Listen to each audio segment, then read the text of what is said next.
Good evening from Duluth, Minnesota, in which we endured another storm last night on April 2nd and 3rd.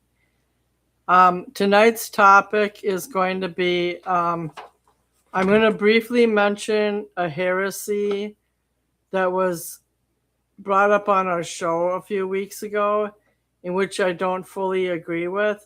And then I'm going to launch into Bible verses that God does not approve of regarding war. So a lot of people commit acts of war right now, and somebody on Facebook posted that there's 13 major armed conflicts going on in the world at this time. And based on the Pope's latest statement that God does not hear the prayers of those who wage war, there's been some increased controversy regarding suspicious nature on what the U.S. foreign policy procedures are and what they think their goals are in invading a sovereign nation once again and possibly trying to take over their waterways. I have technical information about that after I read the Bible verses. So the first thing is that I'm going to go straight into the Bible verses while I'm waiting for my co-host to call. Just a minute, they're already calling. This is Jane reporting to you live from Duluth, Minnesota. Are you there? Hello, Minnesota. Did you remember that the show's at 3 today, your time? Yes, it's 3:02. Jesus knows you. Do you mind if I read a few Bible verses? Yes, it's Good Friday, right? Yes. Jesus died for our sins symbolically today. So Wow. in Deuteronomy 142, the Lord says, "Tell them, do not go up and fight, because I will not be with you. You will be defeated by your enemies." So I'm reading every verse that has to do with God not wanting people to go to war. I know there's a lot of illustrations in the Old Testament where they had to go to war, but I'm gonna read about 5 to 7 verses. So just tune in during my intro, okay? Then Jesus said to him, he's talking about one of the disciples in Matthew 26:52, "Put your sword back into its place, for all who take the sword shall die by the sword." That's at the Garden of Gethsemane on the night he was betrayed. 1 Chronicles 22:8, "But the word of the Lord came to me, saying, You have shed much blood and have made great wars. You shall not build a house to my name, because you have shed so much blood before me." Don's on the coming in. Hold on. Don, I have to merge you. Okay, Don's on the air, John. Okay, Don, I'm reading 2 more verses from my intro, okay? Hello, my brother. I'm in Vegas, and we're just enjoying family time. You're in Vegas? Yeah, that's what I said. The pinnacle of sin on Holy Week? Yeah, people are moving here all the time. In Lucifer's garden? Okay. One of the fastest growing cities in America. That's Joe Schwitzer. You're probably right. You're eating in the Devil's Diner? Oh man, that's good blood too. That's yum yum. Okay, I have a few more Bible verses to read, so you gotta clam up until I finish. Go for it.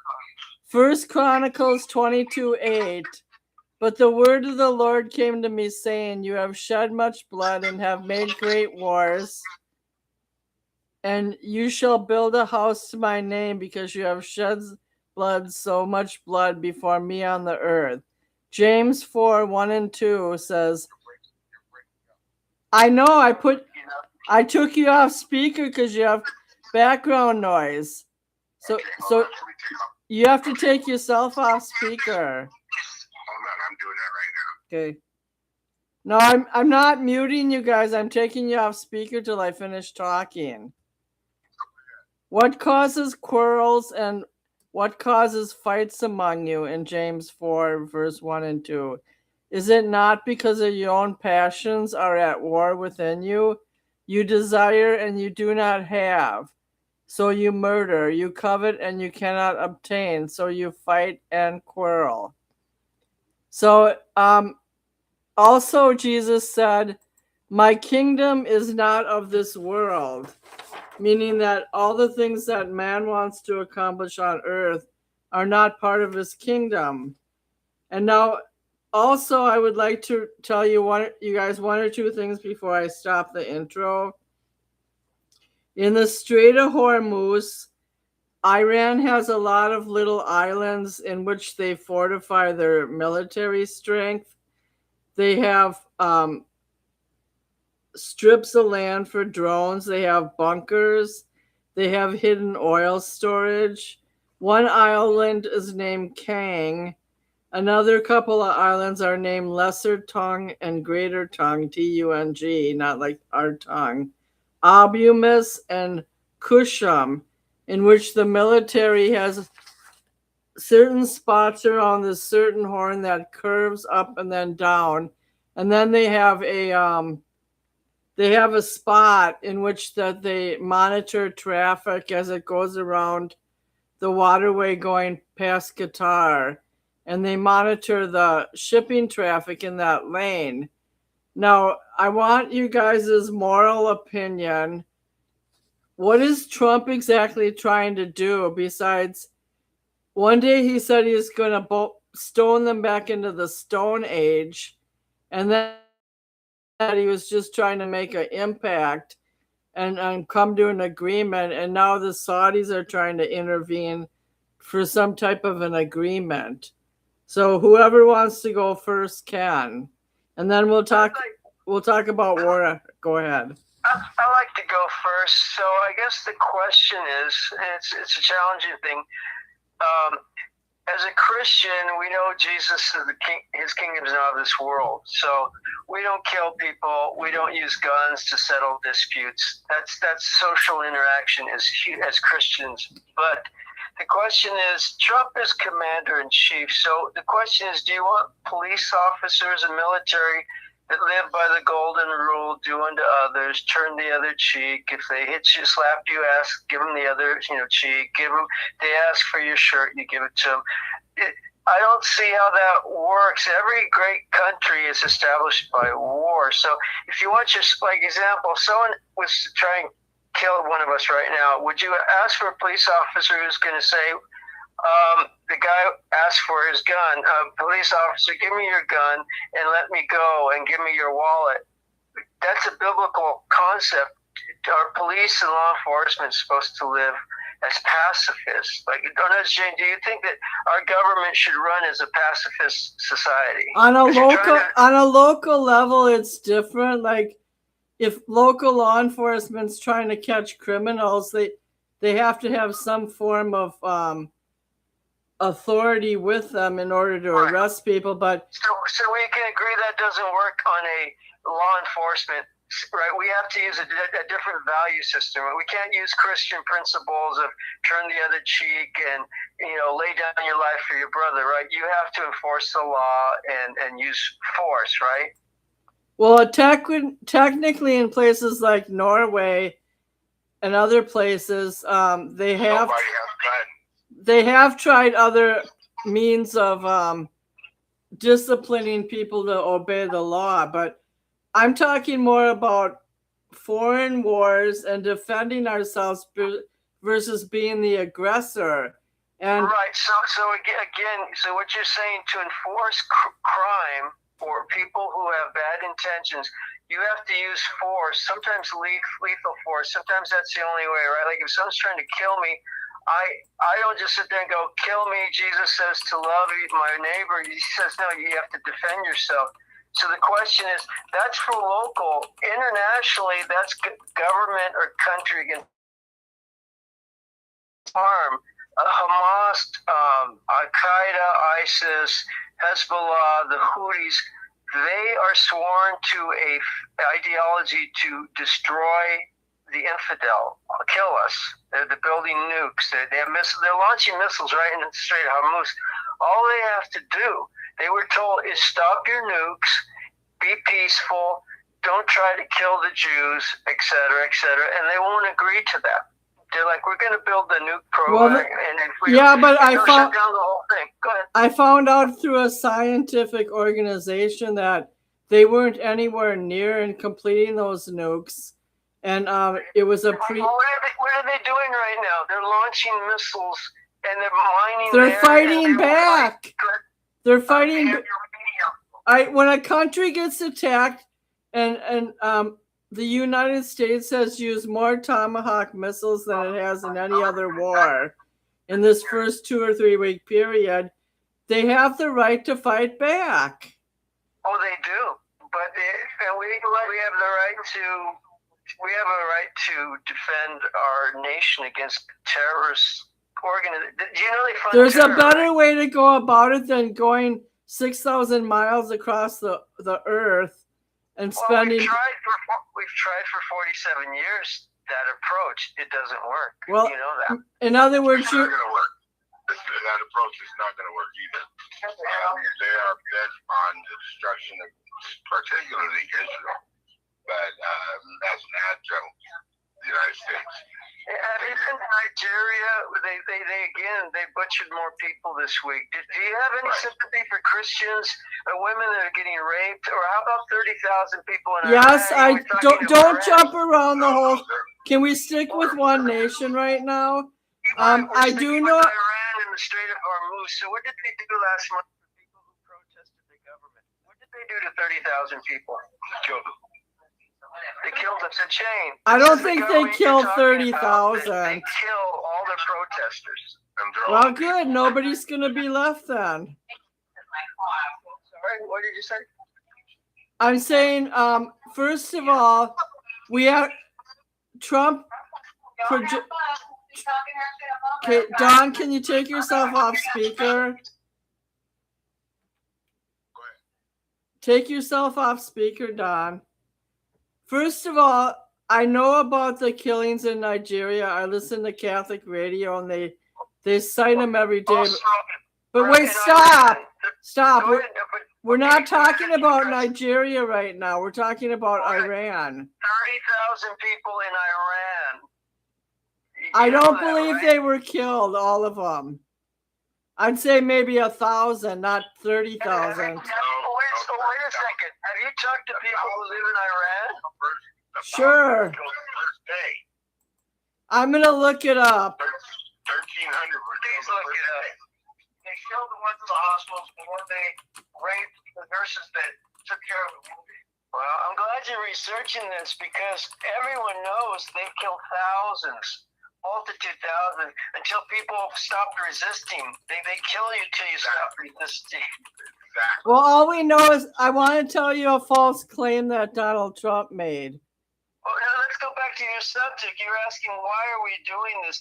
Why is a country enriching 60% uranium to get nukes, whether they do it now or I would later? like to know, are we in there to overthrow their government?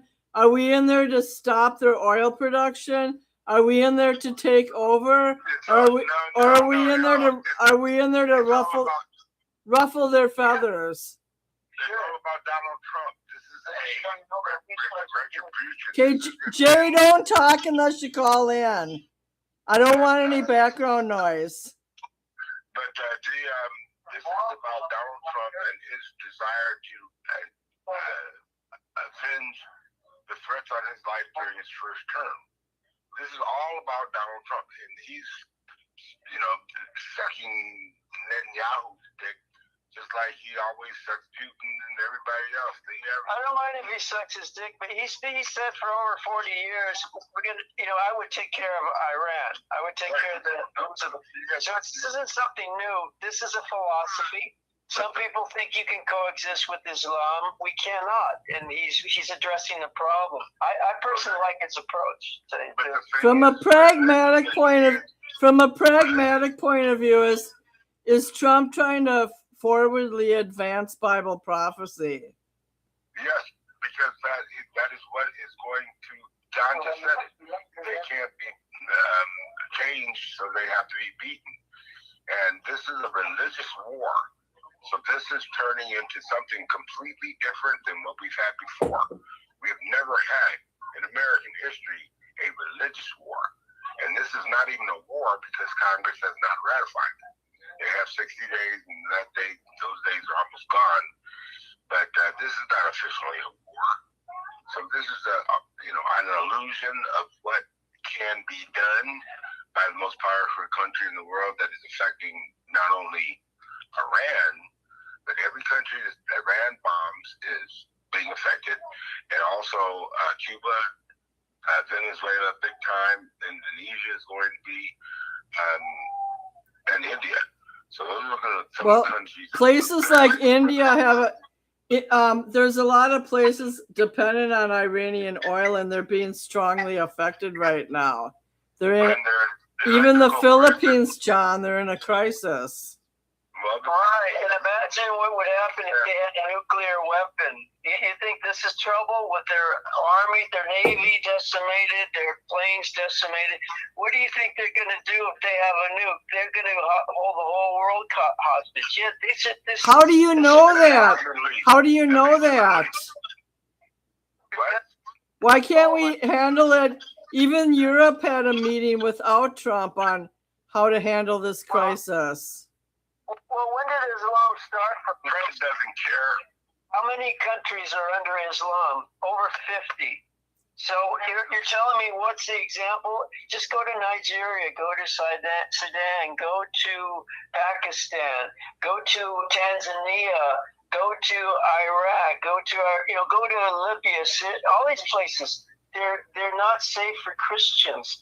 As a Christian, you should. Well, we're not going over there to live. I do not. Let me tell you what my. They're coming here. What about Minnesota? What are you talking about? The Dearborn, Michigan. What about? First of all, you're making it a religious war. I want to know. I don't. I talked to an army. John and I are both saying this is our. Who's the mayor of New York City? Who's the mayor? So what? They have their Sharia law. This has nothing to do. Police in England walking around the streets now on horseback. Okay. First of all, can you back up a minute? I talked to an army veteran from the Gulf War in Walmart. He said that Iran is a 600-year-old civilization, and the United States just can't turn it into an upheaval in a couple of weeks. Iran is a 2,000-year. Well, he said it didn't convert into Islam until 1501. That's when it. They're Persians who practice Zoism, and they were conquered and destroyed by numerous groups, not just one. They don't speak Arabic, right? They don't. The people running the government, those are people they brought in from other countries that speak Arab. Iranians hate Islam. The people hate it. Well, Iran used to be a westernized culture that they modeled their universities after England and the U.S. So it wasn't that long ago that it was westernized up until 79. Islam is not a Western culture. I'm talking about up until 79. They had civil societies in place that were modeled after European and American universities. After that, it became an Islamic state. Were the first without having to wear burqas. I just don't think it's realistic to bring 3,000 soldiers in there. They're sitting ducks. They're going to be murdered if they send too many.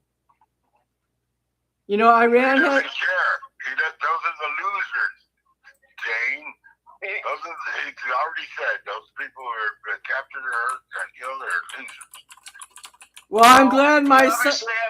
you obviously have a view that there's no problem with Islam, that they're not going to move into this country, that they're not going to. I don't think they're going to take over like you keep fearing and throwing out facts every show.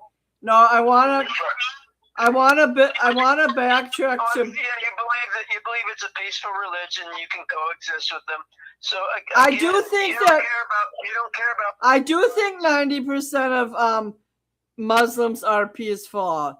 There's 10% who aren't, but we're the country that's attacking them.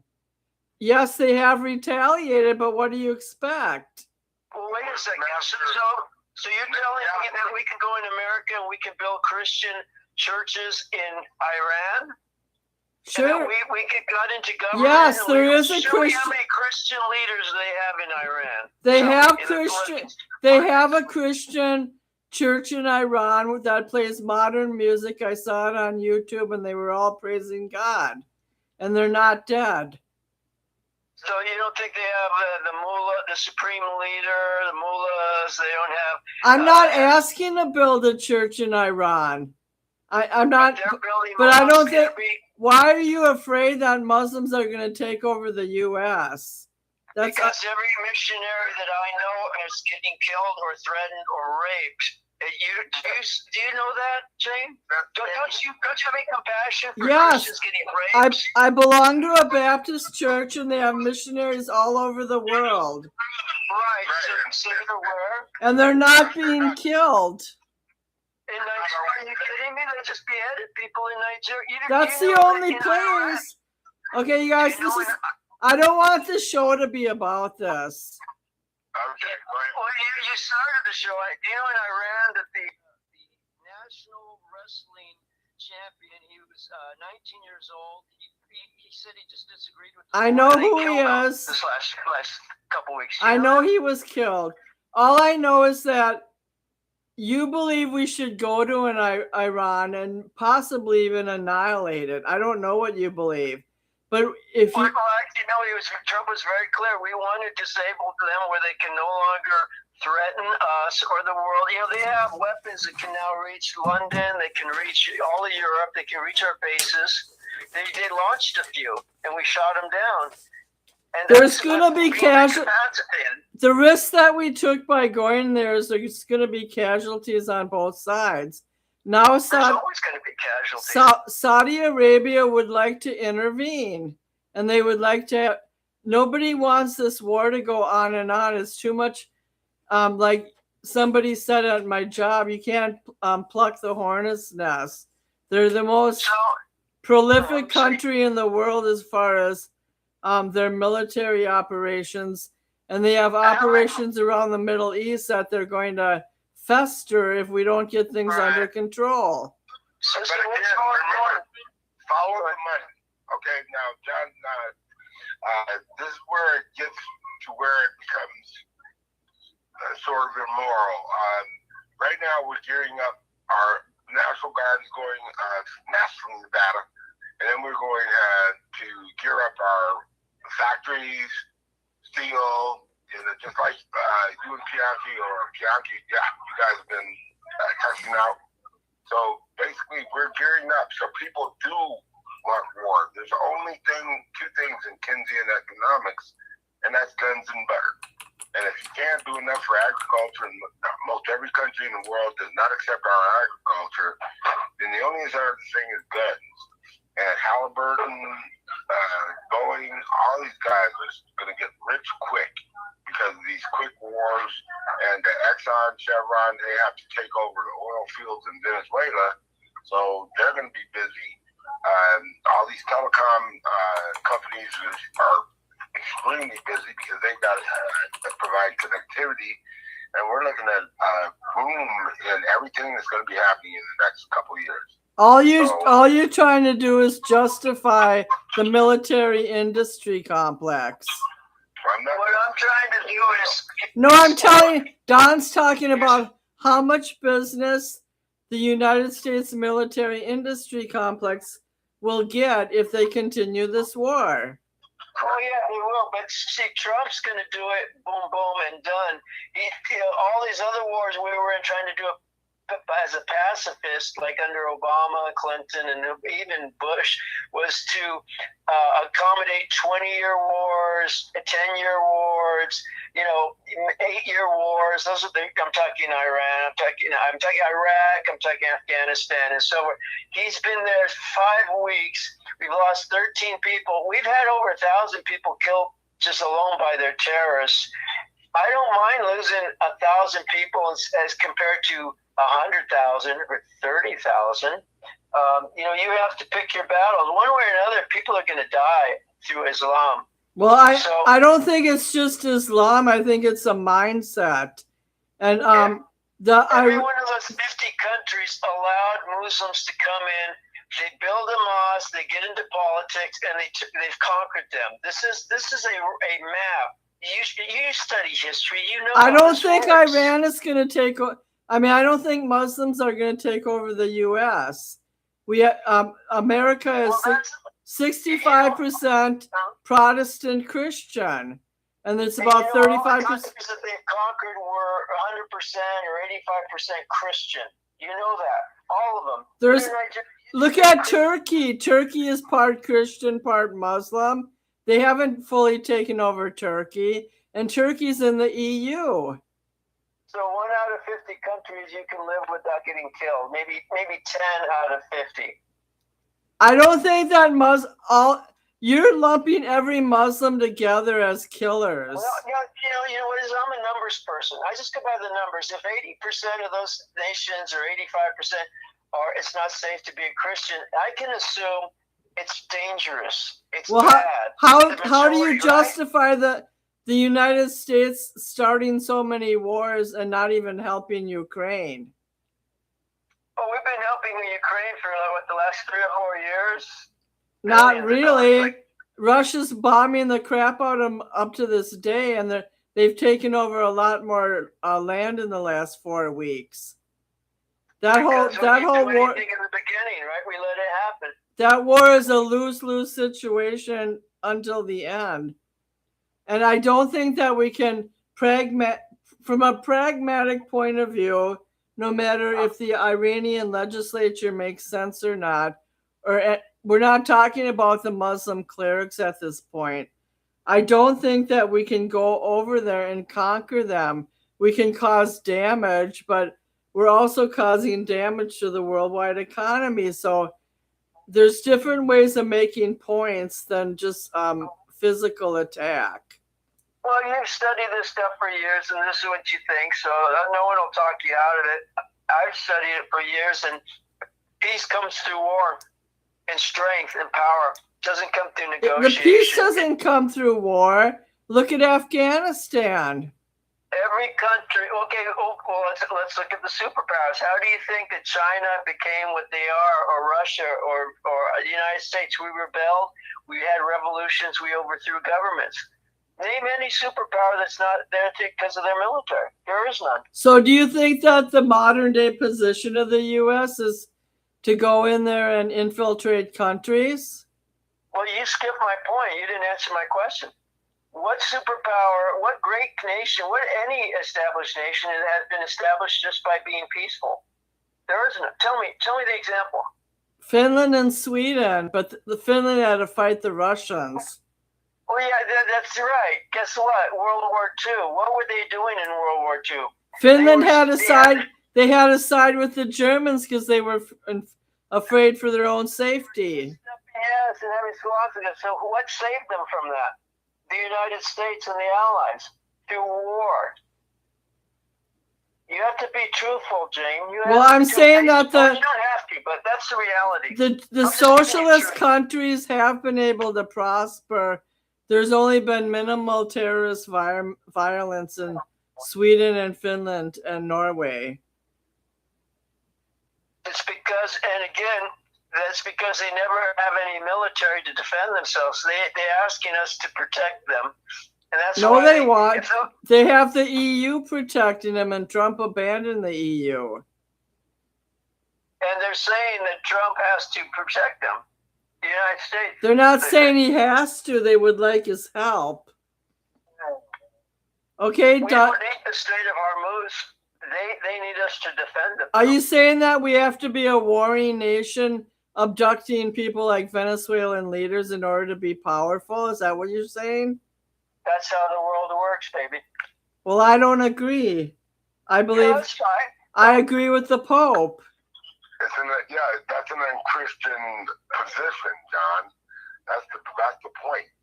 Is that The point is, you can't run it like Jesus says, "My kingdom is not of this world." You can't run governments like Christianity. That's where you might have a problem with Christianity then, because that's Jesus. You can use Christian principles, but you have to have a military. You have to fight and kill if you want peace. I disagree. I think that's a sad state of affairs. Show me I'm how not that saying works. that you don't have a right to think what you want, but I disagree. Well, here's the thing: we're having friendly discussion and debate. So show me how, as without military force, how you deal with, North Korea, Russia, China. Well, I some was countries. watching How do you deal with that? I'm going to tell you what the Iranians are up to. I was watching Al Jazeera 1 or 2 days ago, and what they're going to do is they're going to use their outpost allies to cause chaos. While if the U.S. continues to attack them, they're going to use the Houthis in Yemen, and they're going to use the Hezbollah in Lebanon, which Israel consistently kills, including many, many civilians every day. And they're going to use their outpost enemies to terrorize the Middle East if we keep it up with them and if we threaten their oil industry. So I'm just going to say there's going to be death on both sides. Well, can we do a show on the history of Islam and how it spread from Saudi Yes. from one country? I just watched the whole history of Iran yesterday. Oh, you did. So you know how they got overtaken and oppressed and destroyed. And you forgot the history of the U.S. that was led by the Holy Spirit and all the revivals and the big one in the 1800s that was a spiritual revival. Jesus is still in control of this world. And right. So we got independence from England by waving Bibles and smiling. Yep. And praying. We got it because the Lord is on our side, and we were willing to shed blood and sacrifice. There we go. That's how our country was born. But we didn't really want to kill them, but they were too forceful, so we were forced to be independent. Right, I'm following the truth. So we need soldiers and guns and bloodshed to have freedom. I disagree. Don, can you help me out? Well, show me historically, again, any of these countries. They had revolutions. All I know is that there's a moment of truth in the world and world history in which Jesus will intervene, and not every war is just. Okay, well, let me restate it. Russia got their government through revolution, right? Bloodshed. China, bloodshed. The UK, United Kingdom, used to be under Rome, bloodshed. Military. United States, bloodshed, military. Mexico, again, they fought with us. They fought with the Spanish came, right? They had to fight the Spanish, kick them back out, but they really didn't because they speak the language. Bloodshed, revolution.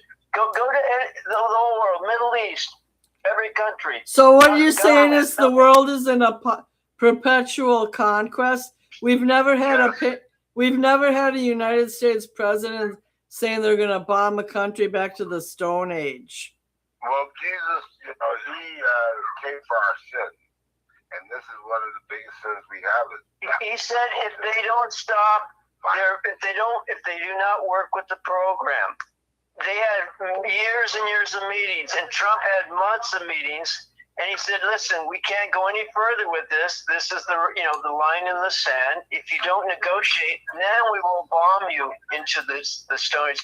But again, the problem is, I'm asking you practically to show me how does this work practically.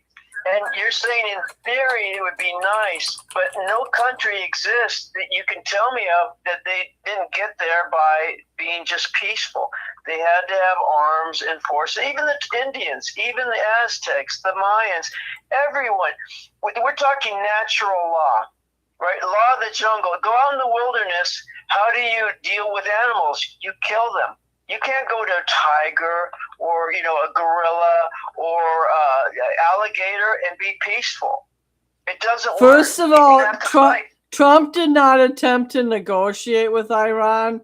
He sent them a letter demanding intense military pressure if they don't completely suspend their nuclear program.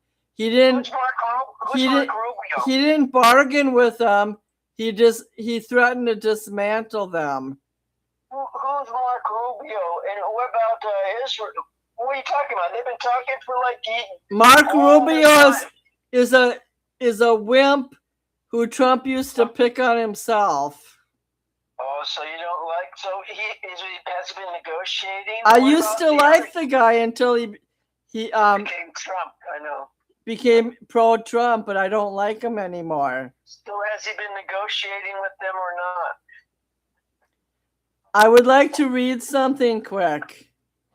Trump often used a strategy of combining intense military pressure with calls for negotiations, telling reporters in March of 2026 that Iran wanted to make a deal so badly, while his administration continued to threaten further strikes. I can just hear his word. He uses tariffs and financial pressure and leverage. If that doesn't work, after years, he's been the president 5 years, right? And sanctions, and that didn't work. So now he's saying, okay, let's just take out Venezuela. Let's take out Iran. Despite these, I didn't finish. Despite these efforts and negotiations, also, they often falter due to the high demands from the U.S., including zero enrichment and skepticism from Tehran, leading to several rounds of suspended talks. In March of 2026, amid ongoing conflict, Trump claimed that his envoys, including Steve Witkoff and Jared Kushner, were holding productive talks with Iranian officials to end the fighting, although Iran publicly denied any type of negotiation had been taking place. Now I'm done. So again, you just read off Witkoff and Rubio. They have been negotiating. No, I didn't say Witkoff. I said Jared Kushner. Well, Kushner and Witkoff have been over there. They've been talking. Yeah, well, Iran denied it. They denied that any type of discussion ever happened. Oh, you believe the Iranians? Yup. It's all bully tactics. Oh, there you go. Don't believe the Iranians, please. Do you know what the word taqiyya means in Muslim language? I have a friend named Takia. It's lying and deception to make the infidel be friendly to you. That's an actual practice they have. They have a term for it. It's like lie to them. Like Ilhan Omar, right? Lie about your marriage to your brother. They now have that. It's official. But there's statute of limitations. They may not be able to get her on that. The sin chart is big for Israel. They keep killing civilians in Lebanon. They just killed a whole family yesterday. That had nothing to do. People for 4,000 years, and so have the anti-Jews, the anti-Semites. They've been doing that for 4,000 years. Okay, we can end the show now, and I'm doing a prayer from Isaiah. You're gonna pass over me? Yup. That was a joke. So Passover is about the killing and spreading the blood over the doorpost so the death angel doesn't. Duh. You don't think I know what the Passover is? And the symbol for Saudi Arabia and those Middle Eastern countries are swords. So again, you're talking about how do you deal with. You have to love your neighbor as yourself. And there's 3 million Muslims in the world, so you have to learn how to love the Muslims. I have to learn to understand them. They all believe that in their supreme leaders, and they believe in killing infidels. No, they don't. No, they don't. I have Muslim friends that don't believe in killing. Well, they're not Muslims. Next time, let's do a study on Quran chapter 9. Okay. We'd love to study that, and you'll understand what true Islam is all about. Okay. Surah 9. Go ahead. So this is what Isaiah son of Amos said concerning Judah and Jerusalem. In the last days, the mountain of the Lord's temple will be established in the highest of mountains. It will be exalted above the hills, and all nations will stream to it.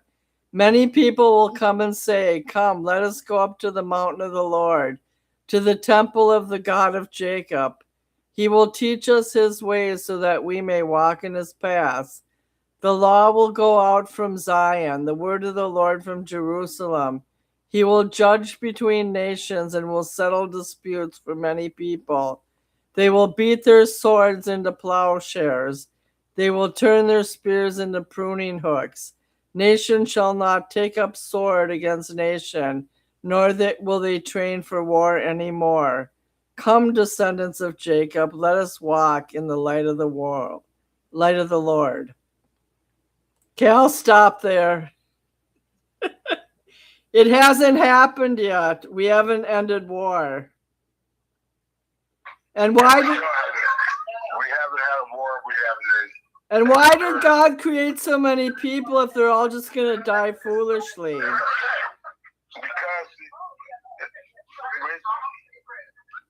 God can do anything he wants to do. That's why. Okay, so first of all, can we have part 2 of this show in a couple days? Because you guys burned me out. Oh, And I've converted to Islam. And Don's in Vegas trying to live the good life with his family. We'll do the next show as Islamists. So, Jane, you'll have to be quiet and put on a burqa, and no one can see you. And I will tell you what to do. I know you're very anti. anti-Islam. Do you like Sharia now, Jane? I'm not answering any of those foolish questions. Well, no, you're defending Islam so much. You're so peaceful. I'll text you in 3 or 4 days when the next show is.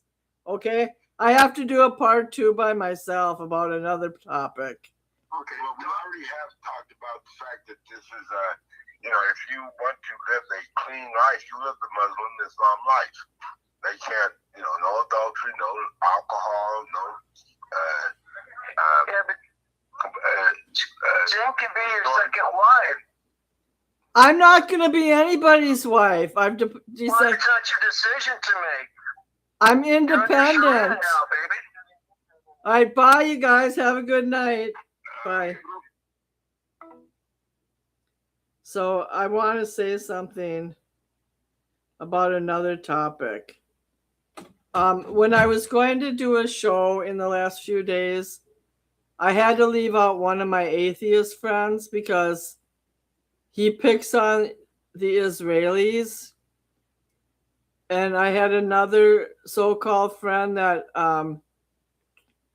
used a heresy in order to depict the Jews. And Holocaust deniers and Black Hebrew Israelites are very misguided.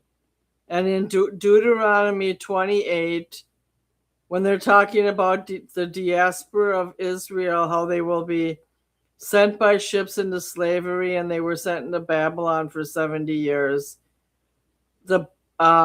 Basically, the American black race has hijacked all those biblical prophecies and tried to make it about themselves. And what happens in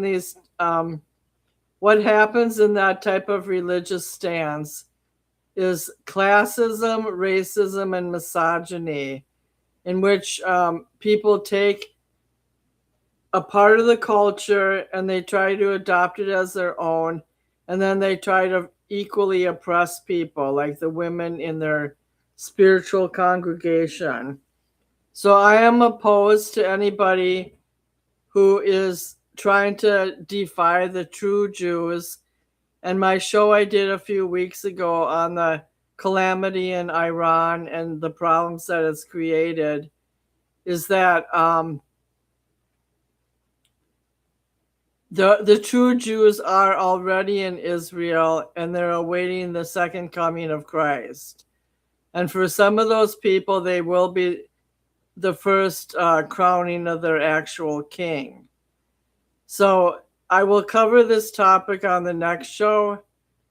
But right now, I have to go because my hosts don't agree with anything I have to say. And war is wrong. And I don't believe this is a just war against Iran to take them apart and debilitate them.